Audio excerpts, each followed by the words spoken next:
प्रिय छात्राः, आज हम विषयः संस्कृत कक्षा अष्टमी द्वादशः पाठः प्रहेलिकाः इस पाठ की पढ़ाई करेंगे। सुभाषितम नाम सम्यक रूपेण भाषितम।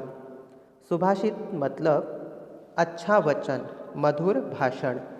संस्कृत सुभाषितानि आदर्श जीवनस्य गुह्यम आख्यांति। जो सुभाषित होते हैं वो हमें आदर्श जीवन कैसे जीना है उसका रास्ता दिखाते हैं। वैशिष्ट्यपूर्णानि सुभाषितानि संस्कृतभाषायाः सौंदर्यस्थानानि खलु। वैशिष्ट्यपूर्ण सुभाषित संस्कृत भाषा के सौंदर्य स्थान है। बुद्धि विकासकानि सुभाषितानि नाम चित्रकाव्यानि। बुद्धि का विकास करने वाले जो सुभाषित होते हैं वे सब चित्रकाव्य इसके अंतर्गत आते हैं। तानि रंजकानि अपि सन्ति। वे सब रंजक भी होते हैं। अस्मिन् चित्रकाव्ये अंतरालापः, अन्योक्तिः, हास्योक्तिः, कर्तृगुप्ता प्रहेलिका, समस्यापूर्तिः, वाक्यो वाक्यम इत्यादयः सुभाषितानां प्रकाराः सन्ति। इस चित्रकाव्य में अंतरालाप, अन्योक्ति, हास्योक्ति, कर्तृगुप्ता प्रहेलिका, समस्यापूर्ति और वाक्यो वाक्यम ये सारे सुभाषितों के प्रकार उसके अंदर या अंतर्गत आते हैं। तो अब हमें इस पाठ में जो प्रहेलिका ये जो प्रकार है उसके बारे में हम पढ़ेंगे। प्रहेलिकाः इसको हम इंग्लिश में पजल्स भी बोलते हैं आणि मराठीमध्ये आपण त्याला कोडं किंवा कोडे असे सुद्धा त्याला म्हटले जाते। पहला जो हमारी जो पहली प्रहेलिका है उसके बारे में जानेंगे। अपदो दूरगामी च साक्षरो न च पंडितः, अमुखः स्फुटवक्ता च यो जानाति स पंडितः। अपदो पदः मतलब पैर, अपदो मतलब अपदः इसका अर्थ होता है बिना पैरों के। दूरगामी, दूरगामी इसका मीनिंग होता है दूर जाने वाला। च ये अव्यय है उसका अर्थ होता है और। साक्षरो मतलब साक्षरः। स अक्षरः मतलब जिसको अक्षर की पहचान है, जिसको अक्षर पता है उसके बारे में जो जानता है वो साक्षर, ऐसे भी बोल सकते हैं। और साक्षर का दूसरा अर्थ होता है कि ज्ञानवान। न मतलब नहीं और च फिर से अव्यय है मतलब और पंडितः मतलब विद्वान या पंडित। अमुखः, मुखः मतलब मुख और अमुखः मतलब बिना मुख के। स्फुट वक्ता, स्फुट वक्ता मतलब स्पष्ट बोलने वाला। च फिर से यहाँ पे अव्यय आया है च, इसका अर्थ होता है और। इंग्लिश में हम उसे एंड बोलते हैं, हिंदी में और मराठी में आणी। यो, यो मतलब जो। जानाति, जानाति यहाँ पे लट लकार आया है, प्रथम पुरुष एक वचन जानाति। ती प्रत्यय लगा है वहाँ पे प्रथम पुरुष एक वचन का। जानाति मतलब जानता है। स पंडितः वह पंडित है। यहाँ पे उन्होंने हमें बताया है कि बिना पैरों के दूर जाने वाला, बिना पढ़े ज्ञानवान, बिना मुख के स्पष्ट बोलने वाला है, जो जानता है वह पंडित है। यहाँ पे उन्होंने हमें एक प्रहेलिका दी है और उसका हल मतलब उत्तर हमें यहाँ पे ढूंढना है। एक बार इसका हिंदी अर्थ भी हम देख लेते हैं। बिना पैरों के दूर जाने वाला, बिना पढ़े ज्ञानवान, बिना मुख के स्पष्ट बोलने वाला है, जो जानता है वह पंडित है। और इसका उत्तर आएगा पत्रम। क्योंकि देखो जो पत्र होता है, लेटर होता है, जो पोस्टमैन हमें घर दे के जाता है, तो जो पत्र है उसको पैर तो नहीं होते और वो एक जगह से दूसरी जगह पे जाता है और बिना पढ़े भी वो ज्ञानवान होता है, हमें उससे ज्ञान मिलता है, इन्फॉर्मेशन मिलती है उस पत्र से।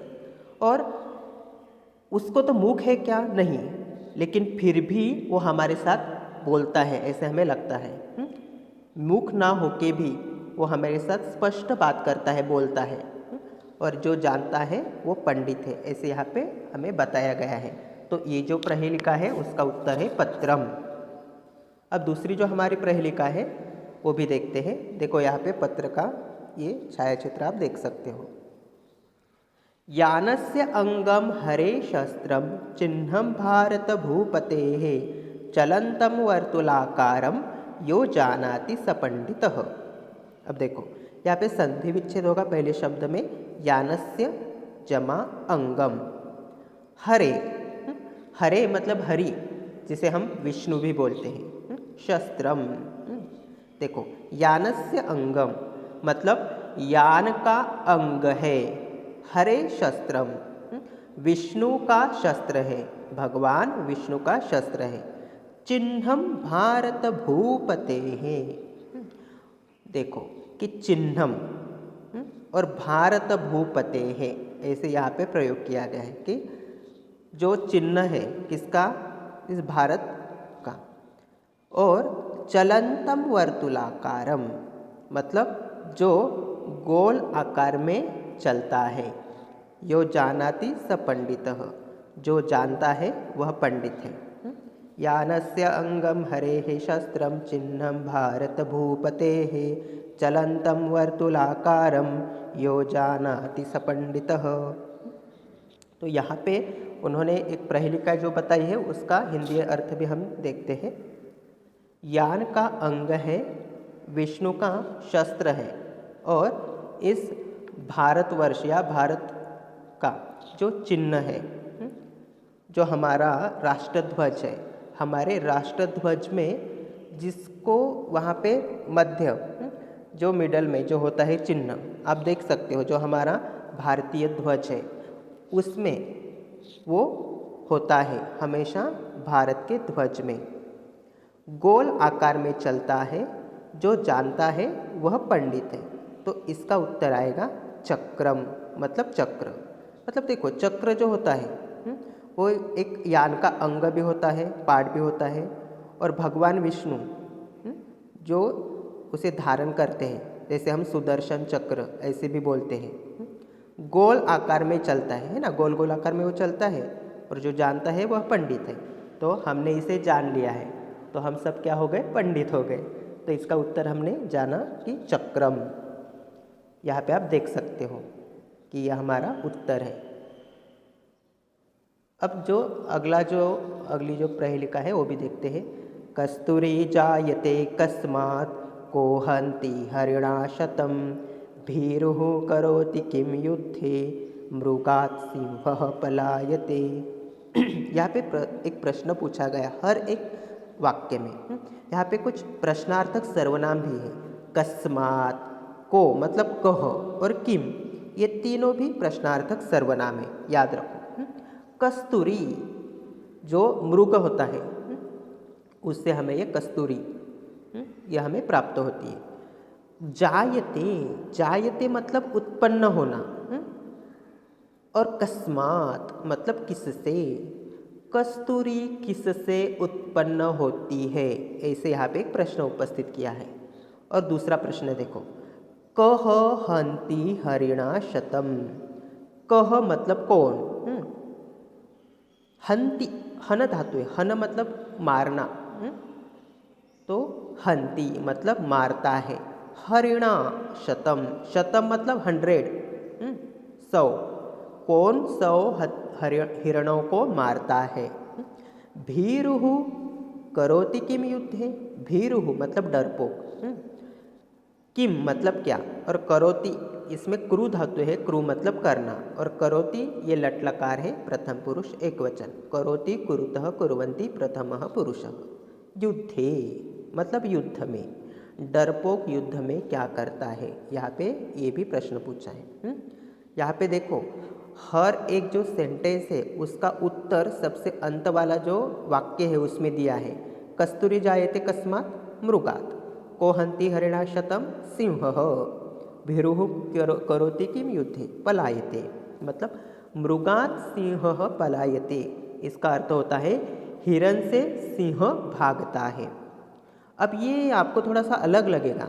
अरे कभी भी आपने ऐसे देखा है कि जो सिंह होता है वो हिरन को देख के भाग सकता है क्या? ये कैसा थोड़ा अजीब लगता है ना, और थोड़ा सा हमें अलग तरीके का लगता है। कोई भी हमें मूर्ख बोला, अरे ये क्या आप बता रहे हो कि कभी भी जो सिंह है वो हिरन से भागता है क्या? नहीं। तो उल्टा सिंह को देख के हिरन को भागना चाहिए। लेकिन ये प्रहेलिका आहे, पझल आहे, कोडा आहे. इथे तुम्हाला लक्षात घ्यायला पाहिजे की कस्तुरी जायते कस्मात. तो यहाँ पे उन्होंने एक एक प्रश्न पूछा है और उसका उत्तर सबसे अंत में दिया है. तो कस्मात ये पंचमी है, इसलिए मृगात ये भी पंचमी का ही, वहाँ पे पंचमी विभक्ति में ही रूप आया है. कह ये प्रथमा है, इसलिए सिंह ये प्रथमा विभक्ति में ही आया है. किम मतलब क्या, यहाँ पे क्रिया है, क्या करता है? तो पलायते, भागने की दौड़ने की क्रिया है, इसलिए वहाँ पे पलायते आया है. एक बार इसका हम हिंदी अर्थ भी एक बार देखते हैं. कस्तूरी किससे उत्पन्न होती है? कौन 100 हिरणों को मारता है? डरपोक युद्ध में क्या करता है? हिरण से सिंह भागता है. तो यहाँ पे कस्तूरी किससे उत्पन्न होती है? तो हिरण से. कौन 100 हिरणों को मारता है? तो सिंह. और डरपोक युद्ध में क्या करता है? भागता है. फिर से एक बार इसका उत्तर हम बाद में देखेंगे. देखो यहाँ पे आप चित्र में भी देख सकते हो कि कैसे वो जो सिंह है वो भाग रहा है. वो हिरण को देख के ऐसे हमें लग रहा है, लेकिन इस प्रहेलिका है मृगा सिंह पलायते. अब यहाँ पे एक एक प्रश्न भी दिया है, वो भी देखते हैं. कस्तूरी कस्मात जायते, कस्तूरी किससे उत्पन्न होती है? उसका उत्तर देखो, कस्तूरी मृगात जायते. कस्तूरी उस हिरण से उत्पन्न होती है या मिलती है. कह हरिणा शतम हंती, कौन 100 हिरणों को मारता है? सिंह हरिणा शतम हंती, सिंह 100 हिरणों को मारता है. भीरुः युद्धे किम करोति, डरपोक युद्ध में क्या करता है? तो डरपोक युद्ध में भागता है. यहाँ पे हमें उसका उत्तर भी यहाँ पे मिल जाता है. अब दूसरा जो पजल है, प्रहेलिका है, वो देखते हैं. वृक्षाग्रवासी, वृक्षाग्रवासी न च पक्षिराजः, त्रिनेत्रधारी न च शूलपाणिः, त्वग्वस्त्रधारी न च सिद्धयोगी, जलम च बिभ्रन् घटो न मेघः. अब यहाँ पे देखो उन्होंने क्या बताया है. वृक्ष अग्रवासी, संधि विच्छेद होगा. वृक्ष जमा अग्रवासी. वृक्ष मतलब पेड़, जैसे हम पादपः तरुः भी बोलते हैं. तो वृक्ष अग्रवासी मतलब पेड़ की चोटी पर रहने वाला. न या अव्यय है, उसका अर्थ होता है नहीं. च मतलब और पक्षीराज, पक्षीराज मतलब जिसे हम गरुड़ या बाज ऐसे बोलते हैं. त्रि ये संख्यावाचक विशेषण है. त्रि मतलब 3, और नेत्र मतलब आँखें, और धारी मतलब धारण करने वाला. 3 नेत्रों वाला है. न च शूलपाणि, शूल, शूल मतलब त्रिशूल, और पाणी, पानी मतलब मराठी में जो बोलते पानी या हिंदी में पानी जल, वो नहीं. पानी मतलब हाथ, पाणी ही ऐसे दिया है, तो पाणी ही मतलब हाथ. शूल पाणी ही मतलब जिसके हाथ में त्रिशूल होता है ऐसे. 3 नेत्रों वाला है पर शिव नहीं है. त्वक वस्त्रधारी, त्वक मतलब छाल, त्वक और वस्त्र, वस्त्र. त्वक वस्त्रधारी मतलब छाल के वस्त्र पहनता है. न च सिद्ध योगी, परंतु सिद्ध योगी नहीं है. जलम च बिभ्रन न घटो न मेघः, जल से भरा है पर घड़ा और बादल नहीं है. घट मतलब घड़ा और मेघ मतलब बादल. देखो एक बार. वृक्षाग्रवासी न च पक्षिराजः, त्रिनेत्रधारी न च शूलपाणिः, त्वग्वस्त्रधारी न च सिद्धयोगिः, जलम च बिभ्रन्न घटो न मेघः. एक बार इसका हिंदी अर्थ भी जानते हैं. पेड़ की चोटी पर रहने वाला है पर पक्षीराज मतलब बाज नहीं है. तीन नेत्रों वाला है पर भगवान शिव नहीं है। छाल के वस्त्र पहनता है पर सिद्ध योगी नहीं है। जल से भरा है पर घड़ा और बादल नहीं है। इसका उत्तर हमें मिलता है इस प्रहेलिका का नारिकेलम, मतलब नारियल। देखो, जो नारियल होता है कोकोनट, वो सबसे मतलब पेड़ के सबसे ऊपर चोटी पर रहता है। और तीन नेत्र मतलब उसको तीन आंखें भी होती हैं, लेकिन भगवान शिव तो वो नहीं है। और छाल के वस्त्र पहनता है, फिर भी वो साधु पुरुष या सिद्ध योगी नहीं है। और हमेशा उसमें पानी होता है, फिर भी वो घड़ा और या बादल वो नहीं है। इसका उत्तर हमें मिल गया नारिकेलम। यहाँ पे आप देख सकते हैं ये पक्षी है कि कैसे पेड़ की चोटी पे बैठा है। जैसे हमने बोला था कि गरुड़ मतलब पक्षीराज, मतलब पक्षियों का राजा, उस गरुड़ को बोलते हैं, बाज को।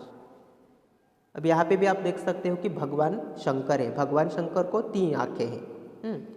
जैसे सिर्फ ये जो संख्यावाचक विशेषण है त्रिनेत्र, इसे भगवान शंकर को ही ये बोला जाता है। यहाँ पे आप देख सकते हो कि ये त्वग वस्त्र धारण करने वाला, मतलब यहाँ पे वो छाल के वस्त्र पहनने वाले सिद्ध योगी हैं। और ये जो है घड़ा है, इसमें भी हमेशा पानी होता है। और ये बादल। और यहाँ पे और भी एक चित्र है, ये जो नारियल, जो हमारा उत्तर था नारिकेलम मतलब नारियल। और एक चित्र देखो, इसमें जो नारियल है मतलब वो त्वग वस्त्र, मतलब देखो यहाँ पे छाल के वस्त्र पहनने वाला जो बोला है ना, ऐसे छाल की तरह वो देखता है। ये आप यहाँ पे देख सकते हो। और त्रिनेत्रधारी मैंने आपको बोला था, तो यहाँ पे आप देख सकते हो कि नारियल को कैसे तीन आंखें हैं। यहाँ पे थोड़ा सा अच्छी तरह से देख लो, देखो तीन आंखें हमें उसकी दिखाई देती है। तो इसलिए हमारा जो प्रहेलिका का उत्तर है वो हो गया नारिकेलम, मतलब नारियल, कोकोनट जिसे हम इंग्लिश में बोलते हैं। अभी दूसरी जो प्रहेलिका है सबसे अंत वाली, वो देखते हैं।